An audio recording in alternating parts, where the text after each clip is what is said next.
Netizens, nag-react sa dream house nina Chris Bernal at Perry Choi.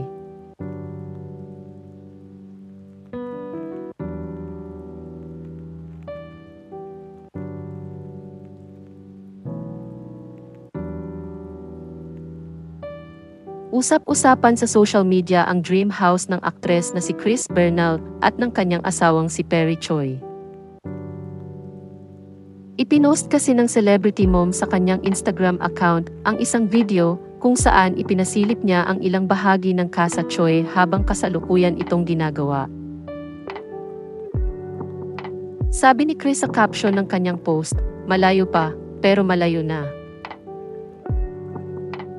Kaya naman sa comment section ng post ni Chris sa Instagram, ay maraming netizens ang nag-react nang makita nila ang Casa Choi. May ilang nagsasabing maganda ang bahay ng aktres, kahit hindi pa tapos ang paggawa nito, at may ilan ding nagsabing parang mansyon, city hall, at simbahan daw ito.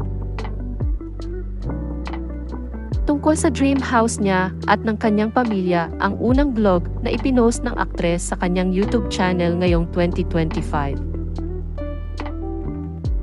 Sa unang episode ng Casa Choi ay masayang ipinasilip ng aktres ang ilang bahagi ng bahay habang kasalukuyan pa itong ginagawa. Sinabi rin ng celebrity mom na abala raw siya ngayon sa pagtutok sa bawat kailangan para sa dream house nila. Anya, "Very hands-on talaga ako rito sa house construction namin. Pagpili ng tiles, mga kulay, raw materials.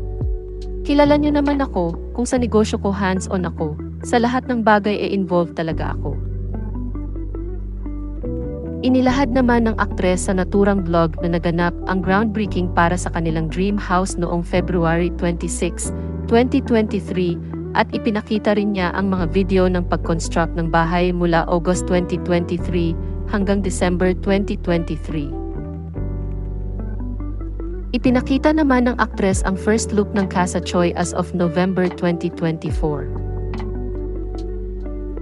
Sa huling bahagi ng kanyang vlog, ay ibinahagi ni Chris na 50 to 60% finished na ang bahay at inaasahang matatapos yon most likely third quarter pa of 2025.